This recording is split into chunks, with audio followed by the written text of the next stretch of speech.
Bonjour, donc toujours à la suite du cours 12, on va aller faire un autre exemple d'optimisation par la méthode algébrique. Je vous invite à aller prendre la page 17 dans votre cahier de notes. Alors, voici le deuxième exemple qu'on a dans le cahier de notes ici. La mise en situation est la suivante. On nous dit pour un déjeuner bénéfice, on achète des contenants de jus de pamplemousse de 1 litre.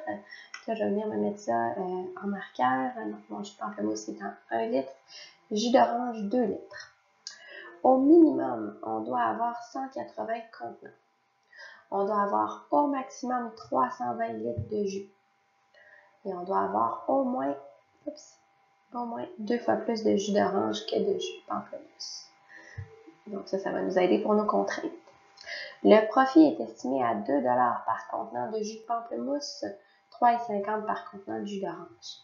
Et notre question, on nous demande quel est le profit maximal qu'on peut s'attendre. Donc, notre méthode algébrique, ma première étape va être d'aller identifier mes variables, donc mes inconnus. Ici, c'est sûr qu'on pourrait choisir autre chose, mais moi, je vais tout simplement y aller mon nombre de contenants de pamplemousse pour le X, et le nombre de contenants d'orange pour le Y. Je vais aussi m'écrire ici les litres. Fait pamplemousse, c'est du 1 litre, contenant d'orange, c'est du 2 litres. Ça va surtout être utile pour les contraintes. Donc, justement, notre étape 2 qui est d'aller identifier nos contraintes. On est dans un contexte de problème écrit, donc on a automatiquement le fait qu'on ne veut pas des contenants qui soient en nombre négatif, donc mes deux contraintes de positivité.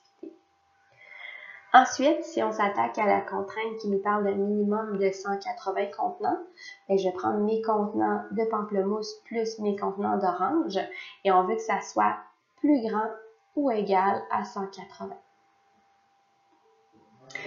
Ensuite, au niveau de ma contrainte du 320 litres de jus, on aurait peut-être le réflexe de dire, bon, je vais faire X plus Y, et là, je veux que ça soit plus petit ou égal à 320. Mais là, ici, il y a une petite attrape.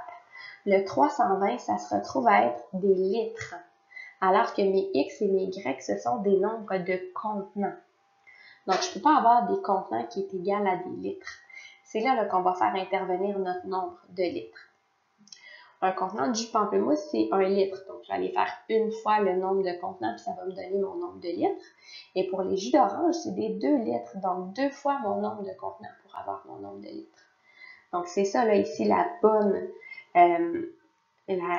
contrainte là, pour la situation. Finalement, il m'en reste une. On dit qu'on doit avoir au moins 2 fois plus de jus d'orange que de jus de pamplemousse. Fait que ça, c'est toujours celles qui sont mêlantes. Je commence par écrire mes X et mes Y qui vont être de chaque bord de mon équation. Et on se pose la question, lequel est en plus grande quantité? C'est le jus d'orange qui va être en plus grande quantité. Donc, on va aller grossir le jus de pamplemousse 2 fois pour que ça soit égal dans la méthode de la balance.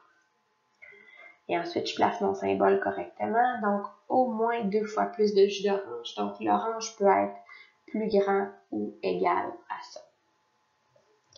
Donc, voilà pour nos contraintes. Finalement, pas finalement, mais notre étape 3, ça va être d'aller identifier notre fonction d'optimisation. Donc, on veut un profit maximal. Donc, je vais chercher à maximiser. Et on fait intervenir notre argent, donc 2 $ par contenant de pamplemousse, plus 3,50 $ par contenant de jus d'orange. Et ça, ça va me servir à maximiser le profit. Donc voilà pour les 3 premières étapes. Là, ici, j'ai tout simplement répertorié mes contraintes. On va venir les numéroter comme d'habitude. Donc ici, j'ai ma contrainte 1, ma deuxième, ma troisième, quatrième, et ma cinquième. Je vais à écrire petit comme ça, parfait. Donc, si j'ai mes contraintes, notre étape 4, ça va tout simplement être de tracer le polygone.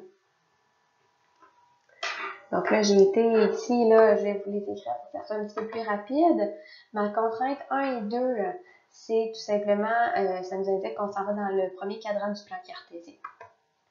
Mais ma contrainte 3. Donc, je commence par aller isoler mon Y dans la contrainte en faisant un moins X de chaque côté.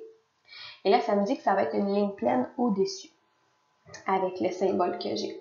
Ensuite, si je me fais une petite table des valeurs pour aller identifier les points du sommet, donc on s'habitue, hein, on remplace le X par 0, on calcule, on remplace le Y par 0 et on calcule, puis on arrive à ça.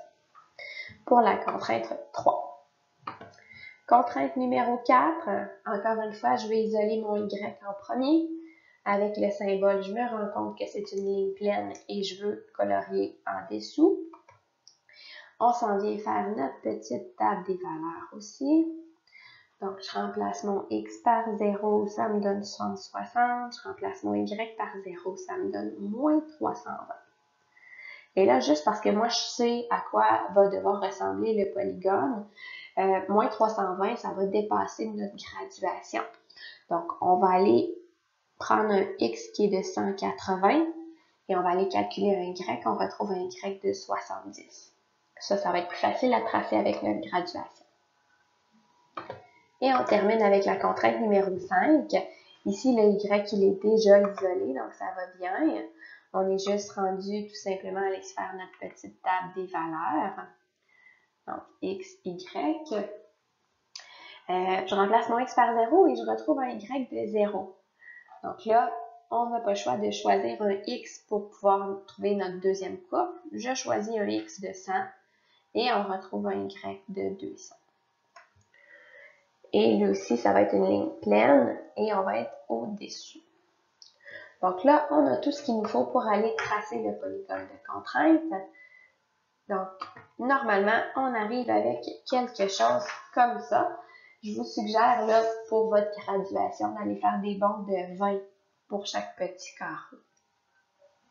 Donc, on retrouve un tout petit triangle qui est ici. Pour nous aider pour les étapes suivantes, on va aller s'identifier les sommets. Donc, ça, c'est hop, hop, hop.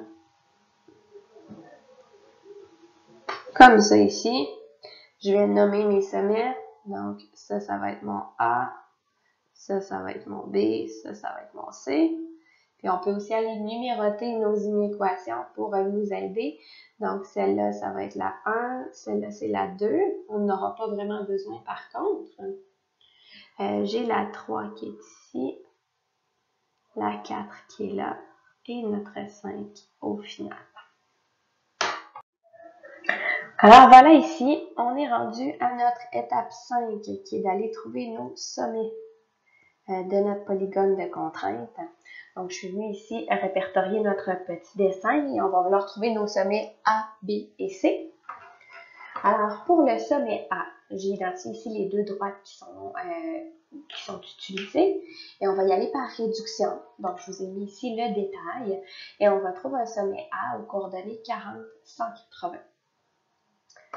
Pour le sommet B, encore une fois, je vous ai identifié les deux droites qui sont prises en compte. La méthode, cette fois-ci, est par substitution. Et on retrouve le couple 64-128 pour le B. Finalement, mon sommet C ici, toujours par substitution, et on retrouve le couple 60-120.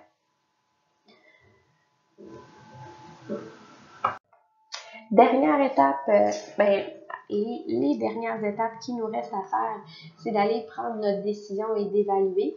Donc, c'est le moment où, pour l'étape 6, évaluer, je vous propose de faire un petit tableau dans lequel on écrit notre fonction d'optimisation 2x plus 3.5y. Et là, on va aller mettre chacun de nos sommets. Donc, le A, le B et le C ici. Puis moi, j'aime bien m'écrire mes sommets ici pour que ce soit évident. Fait que mon A, c'était 40, 180. Mon B, c'était 64, 128. Et mon C, c'était 60, 120. Donc là, je vais les tester chacun avec ma formule. Donc, on va aller faire 2 fois 40 plus 3.5 fois 180. J'arrive à 710. Ici, 2 fois 64 plus 3,5 fois 128. On arrive à 576. Et finalement, ici, 2 fois 60 plus 3,5 fois 100. Et on arrive à 540 $. Donc, assez simple ici, on est en mesure de constater que notre profit maximal, parce que notre but c'est de maximiser, hein, donc mon profit maximal est de 710 $. Donc, on va pouvoir prendre notre décision pour l'étape 7. Donc, la question demandait le profit maximal. Donc, le profit maximal auquel nos organisateurs peuvent s'attendre est de 710 $. Si la question à la fin avait été de combien de contenants de chaque sorte, là, on aurait formulé notre réponse différemment. Fait que notre réponse est vraiment en fonction de la question.